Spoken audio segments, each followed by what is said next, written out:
Well, here we are, ladies and gentlemen, up at the top of the apartments in a room in which I compose my music and play the piano.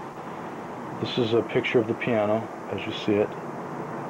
And pretty soon I'm going to be talking to you directly to the camera about analyzing a tune and what I hear from it when I listen to a record. Okay, I don't know what this is going to be like, but photogenically speaking, because we don't have a lot of the equipment like tripods or the right microphones. And it's a hot day and we're running the fan, so there's probably a little bit of noise from that. But I'm going to talk about basically when I listen to a record, as I have done for a lot of years. I guess they're called CDs now. But back in the day, we would buy records and then we'd try to figure out how they were put together. For example, there was one record by a gentleman named Neil Sedaka who had a song which didn't chart very well back in 1964 called The Dreamer. And I heard this tune on KRLA and some different popular radio stations in Los Angeles at the time. And I really liked the record. I liked the tune. I liked the arrangement. The public didn't really find favor with it because it wasn't really one of those tunes that was a real grabber. But it had some very nice chord changes, especially in the middle. So now you're going to hear me play the piano a little bit. Okay, basically I believe the tune was in B flat. So there's a part in the middle where it goes, but I don't care, 'cause in my dream world you are my dream girl.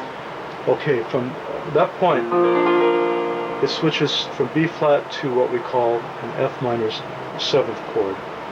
And then adding the vocal note produces a minor ninth effect. But I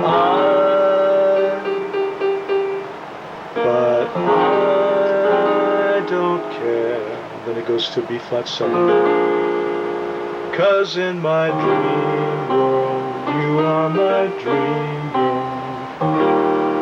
Now a very nice chord change to E flat minor 7th. Oh man, I love that. When I heard that in 1964, 14 years old, I was in 7th heaven.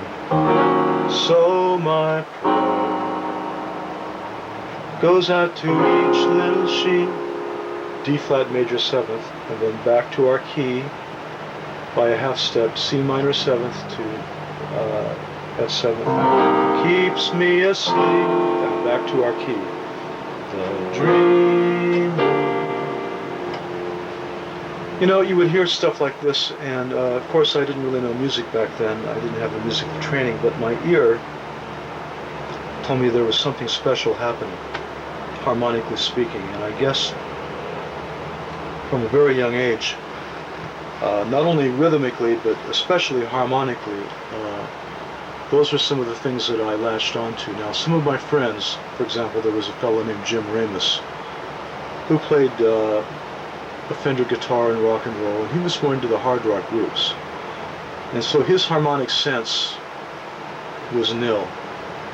He did have an ability to pick tunes that were driving and that were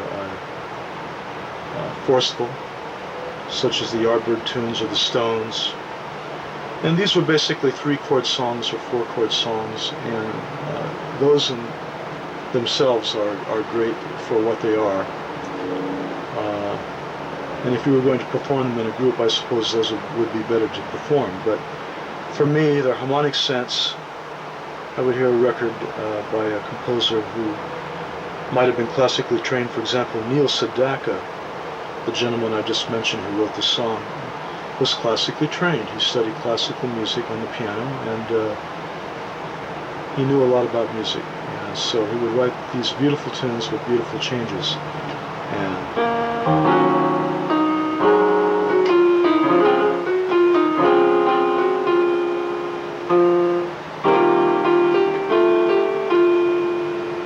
okay, we're going to play this back and see what it looks like.